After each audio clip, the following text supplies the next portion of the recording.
নমস্কার বন্ধুরা, আমার রান্নাঘরে আপনাদের সবাইকে অনেক অনেক স্বাগত জানাই।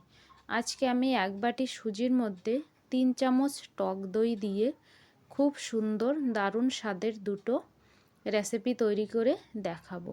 আপনারা কিন্তু একদম অল্প সময় অল্প তেলে ঝটপট এই রেসিপি দুটো তৈরি করে নিতে পারেন। একটাই গোলা তৈরি করে আপনারা দু রকমের খাবার তৈরি করে নিতে পারবেন। তো এখানে এক বাটি সুজিতে 3 চামচ টক দই দিয়ে আর এক বাটি জল দিয়ে এখানে খুব সুন্দর করে একটা ব্যাটার তৈরি করে নিতে হবে আমাদের। তারপরে ব্যাটারটা যখন সুন্দরভাবে তৈরি হয়ে যাবে তখন এই ব্যাটারের মধ্যে আমরা স্বাদ মতন লবণ দিয়ে দেব। দিয়ে আবার একটু ভালো সুন্দর করে মিশিয়ে নেব লবণটা ব্যাটারের সঙ্গে। তারপরে মেশানোর পরে এই ব্যাটারটাকে আমরা 10 মিনিটের জন্য ঢাকা দিয়ে রেখে দেব। ব্যাটারটা অনেক গাঢ় হয়ে যাবে। তারপরে এখানে দেখুন বন্ধুরা 10 মিনিট হয়ে গিয়েছে, সুজিটা ফুলে ব্যাটারটা কিন্তু অনেকটাই গাঢ় হয়ে গিয়েছে। আপনারা দেখতে পাচ্ছেন, আমি মিশিয়ে দেখিয়ে দিচ্ছি, অনেকটাই গাঢ় হয়ে গিয়েছে। এবার আমি কিছু সবজি নিয়েছি। তো পেঁয়াজ আমি ছোট করে কেটে নিয়েছি পাতলা করে, আর নিয়েছি লঙ্কা, কাঁচা লঙ্কা, ধনেপাতা, শিমলা মির্চ আর গ্রেট করা গাজর। আপনারা আপনাদের পছন্দ মতন কিন্তু এখানে সবজিগুলো মিশিয়ে নিতে পারেন। পনিরও দিতে পারেন, বাঁধাকপিও দিতে পারেন। তারপরে খুব সুন্দরভাবে সবজিগুলো এইভাবে মিশিয়ে নিতে হবে আমাদের সুজির ব্যাটারের সঙ্গে। আর এই নাস্তাটা কিন্তু অনেকই টেস্টি লাগে খেতে। আপনারা এই নাস্তাটাকে বান ধোসাও বলতে পারেন। তারপরে যখন সব কিছু মিশানো হয়ে যাবে এভাবে, তখন আমরা এর মধ্যে এই খাবারটাকে আরও সুস্বাদু করার জন্য সর্ষের তেলে কিছু সর্ষে দিয়ে আমরা এইভাবে তারকা লাগিয়ে এটা মিশিয়ে দেব। এইভাবে তারকাটা লাগিয়ে দিলে কিন্তু অনেকই টেস্টি লাগবে এই খাবারটা খেতে। ভালো সুন্দর করে এইভাবে মিশিয়ে নেব। তারপরে আমি এর মধ্যে দিয়ে দেব কিছু চিলি ফ্লেক্স। 1 চামচ মতন চিলি ফ্লেক্স দিয়ে দিলাম, আর একটু বেকিং পাউডার দিয়ে দিলাম।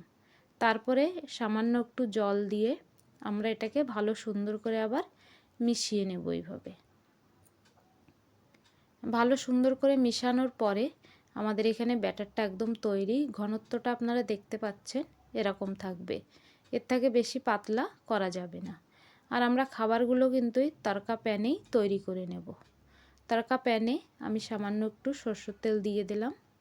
এবার আমি এর মধ্যে 1 থেকে 1.5 চামচ ব্যাটার দিয়ে দেব। ব্যাটারটাকে ভালো সুন্দর করে নাড়াচাড়া করে তারপরে কিন্তু দিতে হবে। 1 থেকে 1.5 চামচ ব্যাটার দিয়ে ভালো সুন্দর করে এভাবে দিয়ে আমি গ্যাসের ফ্লেমটা একদম লো করে দিয়ে এই খাবারটাকে আমি 1.5 থেকে 2 মিনিটের জন্য লো ফ্লেমে ঢাকনা লাগিয়ে রেখে দেব। তো দেখুন 2 মিনিট হয়ে গিয়েছে, খাবারটা কি সুন্দর হয়েছে। এবার আমি উপরে সামান্য একটু তেল দেব। একদম সামান্য তেলে কিন্তু আমাদের সব নাস্তাগুলো তৈরি হয়ে যাবে। তারপরে এটা আমি এইভাবে পাল্টে দেব। পাল্টে দিয়ে আবার 1 থেকে 2 মিনিটের জন্য ঢাকনাটা চেপে দেব। তো বন্ধুরা, এই খাবারটা যেহেতু একটু মোটা তৈরি হচ্ছে, এই জন্য ঢাকনাটা লাগিয়ে দিতে হবে 1 থেকে 2 মিনিটের জন্য দুবার করে, কারণ ভিতরেরটাও যেন ভালো সুন্দরভাবে সিদ্ধ হয়ে যায় এই কারণ। তো দেখতে পাচ্ছেন দুও পাশ হয়ে গিয়েছে, কি সুন্দর হয়েছে দেখতে, খেতেও কিন্তু অসাধারণ লাগে। এবার আমি খাবারটাকে তুলে নেব। এইভাবে সব খাবারগুলো তৈরি করে নেব। তো বন্ধুরা, ভিডিওটি যদি ভালো লেগে থাকে ভিডিওটিকে লাইক করবেন, চ্যানেলটিকে সাবস্ক্রাইব করে নেওয়ার অনুরোধ রইল। কমেন্ট করে জানাবেন খাবারগুলো কেমন হয়েছে। দেখুন একরকম খাবার তৈরি। এবার আমি ওই ব্যাটার দিয়ে আর এক রকমের খাবার তৈরি করব। এই খাবারটা কিন্তু আপনারা বানিয়ে বাচ্চাদের স্কুলেও দিতে পারেন। গরম গরম যে কোনো চাটনির সঙ্গে কিন্তু অনেকই ভালো লাগবে খেতে। অনেক ধরনের সবজি দেওয়া আছে, অনেকই সুস্বাদু লাগবে আর অনেকই টেস্টি হেলদি খাবারটা। ভিতরটাও দেখতে পাচ্ছেন কি সুন্দর হয়েছে, একদম পুরো ভালোভাবে সিদ্ধ হয়ে গিয়েছে বন্ধুরা।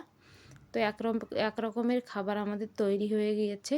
এটা আমি সাইডে রেখে দিয়ে আর এক রকমের খাবার তৈরি করে দেখাবো। তো এখানে আমি একটা প্যান নিয়েছি, প্যানে সামান্য 1 থেকে 1.5 ফোঁটা তেল দিয়ে ভালো সুন্দর করে তেলটাকে ব্রাশ করে নিতে হবে। তারপরে এখানে আমি এইভাবে 1 থেকে 1.5 চামচ ব্যাটার দিয়ে পাতলা এইভাবে একটা রুটি টাইপের বানিয়ে নেব, চিলা বানিয়ে নেব সুজির। এই দেখুন এইভাবে। তা আপনারা যেইভাবে আপনাদের সুবিধা হয় আপনারা বানিয়ে নেবেন, খেতে কিন্তু অসাধারণ টেস্ট হয়, বাচ্চারা খুবই পছন্দ করবে। এটাও আমি 1 থেকে 1.5 মিনিটের জন্য লো ফ্লেমে ঢাকনাটা লাগিয়ে দেব। উপর থেকে সামান্য একটু চিলি ফ্লেক্স দিয়ে দেব, দেখতেও ভালো লাগবে, খেতেও ভালো লাগবে। যদি আপনাদের বাচ্চারা ঝাল পছন্দ করে বেশি, তো আপনারা এইভাবে চিলি ফ্লেক্স দিতে পারেন। তারপরে এটাও আমি 1 থেকে 1.5 মিনিটের জন্য ঢাকনাটা লাগিয়ে দিয়েছি। এবার 1 মিনিট পরে ঢাকনাটা খুলে এটাকে আমি এভাবে পাল্টে দেব, আর সামান্য একটু তেল দিয়ে এপিট ওপিট করে সুন্দর করে এটাকে আমি ফ্রাই করে নেব। তো দেখুন বন্ধুরা, ব্যাটার এক রকমেরই বানিয়ে 2 রকম আমরা খাবার তৈরি করে নিতে পারছি। তো আপনাদের যেটা সুবিধা হয় সেইভাবে বানিয়ে নিতে পারেন। যে কোনো চাটনি সস দিয়ে এই খাবারটাও আপনারা পরিবেশন করতে পারেন। দেখুন খুব ঝটপট একদম 2টো নাস্তা তৈরি হয়ে যায়, আর খেতেও কিন্তু অসাধারণ লাগে বন্ধুরা। খুবই হেলদি খাবারগুলো, আপনারা বানিয়ে সকাল বিকালের নাস্তায়ও বাচ্চাদের দিতে পারেন, কিংবা স্কুলের টিফিনেও বানিয়ে দিতে পারেন। কতটা নরম হয়েছে দেখুন নাস্তা দুটো। এইভাবে টমেটো সস কিংবা ধনেপাতার চাটনি দিয়ে খুব সুন্দর লাগবে খেতে। একবার হলেও ঘরে বানিয়ে দেখবেন, বাচ্চাদের দেবেন, বাচ্চা বড় সবাই কিন্তু খুব পছন্দ করবে খাবারটা। তো বন্ধুরা, আজকের মতন এই পর্যন্ত, দেখা হচ্ছে আগের ভিডিওয়। সবাই ভালো থাকবেন।